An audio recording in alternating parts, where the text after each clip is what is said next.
வணக்கம். இந்த சிறப்பான அலசலுக்கு உங்களை அன்போடு வரவேற்கிறேன். இன்னைக்கு நாம ரொம்பவே சுவாரஸ்யமான, அதே சமயம் ரொம்ப முக்கியமான ஒரு விஷயத்த பத்தி பேச போறோம். அதான் ஏஐ, அதாவது ஆர்டிஃபிஷியல் இன்டெலிஜென்ஸ். இந்த ஏஐ உலகத்துல இருக்கிற குழப்பமான வார்த்தைகளை எல்லாம் ஓரங்கட்டிட்டு, அதோட அடிப்படையிலிருந்து ஏஜென்ட்கள் வரைக்கும் ரொம்ப தெளிவா ஈஸியா புரிஞ்சுக்க போறோம். எந்த சிக்கலும் இல்லாம இந்த ஏஐ புதிரை நாம ஒன்னா சேர்ந்து அவிழ்க்கலாம் வாங்க. சரி, இப்போ நாம எந்த பாதையில பயணிக்க போறோம்னு பாத்துரலாம். இது ஒரு ரஷ்யன் டால் மாதிரி அடுக்கடுக்கான ஒரு பயணம்.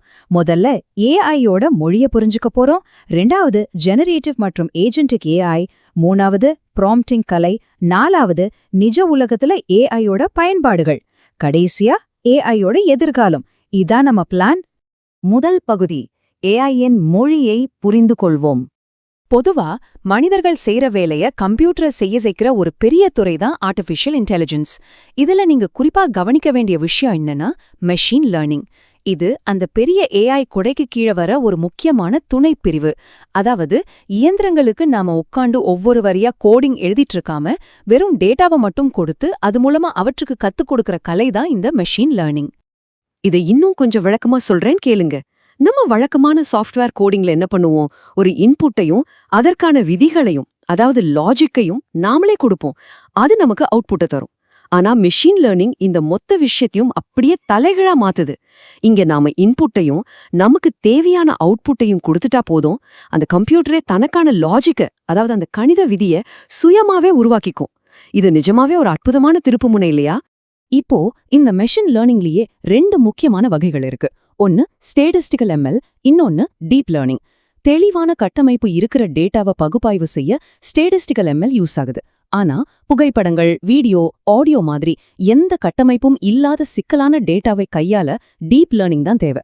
இதை எப்படி புரிஞ்சுக்கலாம்னா, ஒரு வகுப்பறையில உட்கார்ந்துகிட்டு பல மாணவர்கள் சேர்ந்து ஒரு கோலா கரடிய கண்டுபிடிக்கிற மாதிரி கற்பனை செஞ்சுக்கோங்க.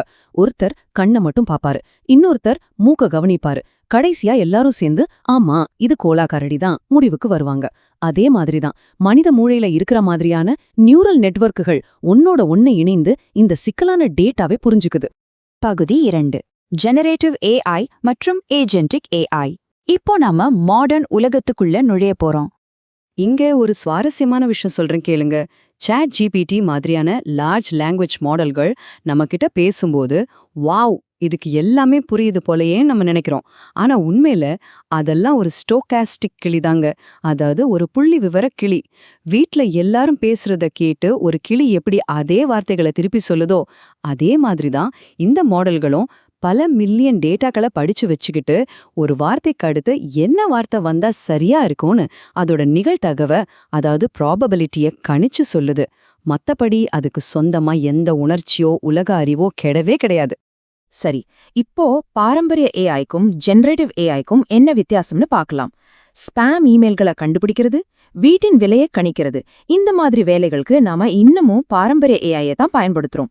ஆனா புதுசா ஒரு கவிதை எழுதுறது, இல்லாத ஒரு புகைப்படத்தை உருவாக்குறது, இந்த மாதிரி கிரியேட்டிவான வேலைகளை ஜெனரேட்டிவ் ஏஐ தான் செய்யுது.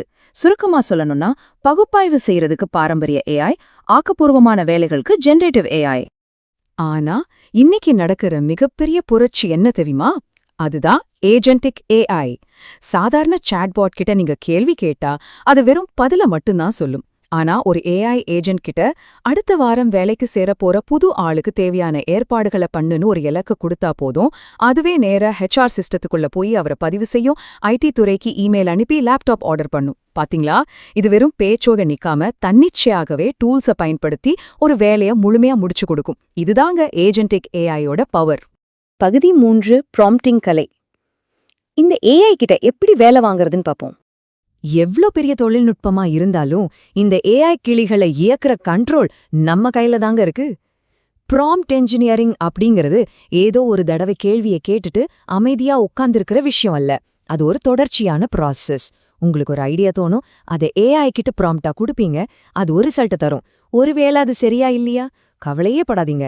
வந்த ரிசல்ட்டை அனலைஸ் பண்ணிட்டு உங்க ப்ராம்ப்டை இன்னும் கொஞ்சம் மாற்றி துல்லியமா திரும்ப கேளுங்க. இந்த மாதிரி தொடர்ந்து பண்றது மூலமா தான் உங்களுக்கு கச்சிதமான முடிவுகள் கிடைக்கும். இதை இன்னும் சுலபமாக்க ஒரு சூப்பரான ட்ரிக் இருக்கு. அதுதான் RTF கட்டமைப்பு, அதாவது ரோல், டாஸ்க், ஃபார்மேட். ஒரு உதாரணத்துக்கு, எனக்கு ஒரு மார்க்கெட்டிங் பிளான் கொடுன்னு சாதாரணமா கேக்குறதுக்கு பதிலா, நீ ஒரு 20 வருஷ அனுபவம் இருக்கிற மார்க்கெட்டிங் எக்ஸ்பர்ட், இதுதான் ரூல். எனக்கு ஒரு புது ப்ராடக்ட விக்கிறதுக்கான பிளான உருவாக்கு, இது டாஸ்க். இத ஒரு டேபிள் ஃபார்மேட்ல எனக்கு குடு, இது ஃபார்மேட். இப்படி கேட்டு பாருங்களேன், ஏஐ கொடுக்கிற பதிலோட தரம் அப்படியே பல மடங்கு உயர்ந்துடுறத நீங்களே கண்கூட பாப்பீங்க. பகுதி 4 நிஜ உலக ஏஐ பயன்பாடுகள். கொஞ்சம் ஜூம் அவுட் பண்ணி உலக லெவல்ல இது என்ன பண்ணுதுன்னு பாப்போம். $267 பில்லியன் நிஜமாவே மலைக்க வைக்கிற நம்பர் இல்லையா? 2027ஆம் வருஷத்துக்குள்ள உலகளாவிய ஏஐ சந்தையோட மதிப்பு இந்த பிரம்மாண்டமான தொகையை எட்டும்னு கணிக்கப்பட்டிருக்கு. இது சும்மா ஒரு சாதா வளர்ச்சி இல்லங்க. தொழில்நுட்ப உலகம் எந்த அளவுக்கு அசுர வேகத்துல பயணிச்சுட்டு இருக்கு அப்படிங்கிறதுக்கான மிகப்பெரிய அலாரம் இது. இன்னைக்கு நம்ம அன்றாட வாழ்க்கையிலயும் பிசினஸ்லயும் ஏஐ எந்த அளவுக்கு வேரூன்றி இருக்குன்னு இந்த டூல்ஸ் எல்லாம் பார்த்தா உங்களுக்கே புரியும்.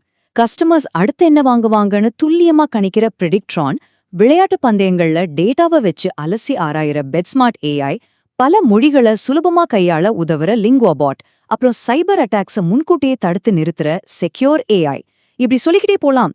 எல்லா துறைகள்லயும் ஏஐ தன்னோட முத்திரைய ரொம்ப அழுத்தமாவே பதிச்சிடுச்சு. பகுதி 5 ஏஐயின் எதிர்காலம். ஏஐ எப்படி இவ்வளவு தூரம் வளர்ந்து வந்திருக்குன்னு அதோட டைம்லைனை கொஞ்சம் பாப்போம். 1950கள்ல ஒரு சாதாரண செக்கர்ஸ் கேம கம்ப்யூட்டரை விளையாட வைக்கிறதுல ஆரம்பிச்ச ரிசர்ச் 2010கள்ல டீப் லேர்னிங் மூலமா ஒரு பெரிய பாய்ச்சலை சந்திச்சுது. இப்போ நாம 2026 நெருங்கிட்டு இருக்கோம். சுயமாக சிந்திச்சு செயல்படுற ஏஐ ஏஜென்ட்கள் நம்ம டெய்லி லைஃப்ல பல வேலைகளை பார்க்க ஆரம்பிச்சிடுச்சு. இந்த வளர்ச்சி வேகம் உண்மையிலே நம்ப முடியாத ஒண்ணுங்க. ஐயையோ, ஏஐ வந்துட்டா என் வேலை போயிடுமா? இன்னைக்கு நிறைய பேருக்கு இருக்கிற மிகப்பெரிய பயம் இதுதான். உண்மை என்னன்னா, சில ரெகுலரான திரும்ப திரும்ப செய்யற வேலைகளை ஏஐ ஆட்டோமேட் பண்ணும். ஆனா அதே நேரத்துல இந்த ஏஐய வழி நடத்தவும் கண்ட்ரோல் பண்ணவும் எக்கச்சக்கமான புது வேலை வாய்ப்புகளையும் அது உருவாக்கும். அது மட்டும் இல்லாம டிராஃபிக் பிரச்சனைகளை சரி பண்றது, பருவநிலை மாற்றத்தை துல்லியமா கணிச்சு உலகத்தை காப்பாத்துறதுன்னு மனிதனால முடியாத பல மாபெரும் விஷயங்களை ஏஐ செய்யும். ஆனா என்ன நடந்தாலும் அந்த இயந்திரங்களுக்கு மனிதர்களோட வழிகாட்டுதல் கண்டிப்பா தேவை. நாம இந்த அலசலோட இறுதி பகுதிக்கு வந்துட்டோம். இப்போ ஏஐ அப்படிங்கிறது ஏதோ நம்ம கேள்விக்கு பதில் சொல்ற ஒரு டூல் மட்டும் கிடையாது. நம்மளோட இலக்குகளை நிறைவேற்ற ஒரு தன்னாட்சி பெற்ற சக ஊழியரா அது மாறிக்கிட்டு இருக்கு. இந்த நேரத்துல நீங்க உங்களே கேட்டுக்க வேண்டிய ஒரு முக்கியமான கேள்வி ஒன்னு இருக்கு. மனிதர்களும் இயந்திரங்களும் இணைந்து செயல்பட போற இந்த புதிய சகாப்தத்துல உங்களுக்கான ரோல் என்ன? ஏஐய கத்துக்கிட்டு அதோட சேர்ந்து பயணிக்க போறீங்களா? சிந்திச்சு பாருங்க. இது உங்களோட கேரியரை, ஏன் உங்க வாழ்க்கையை மாத்தலாம். சரி, மீண்டும் ஒரு சுவாரஸ்யமான தொகுப்போட உங்களை சந்திக்கிறேன். நன்றி.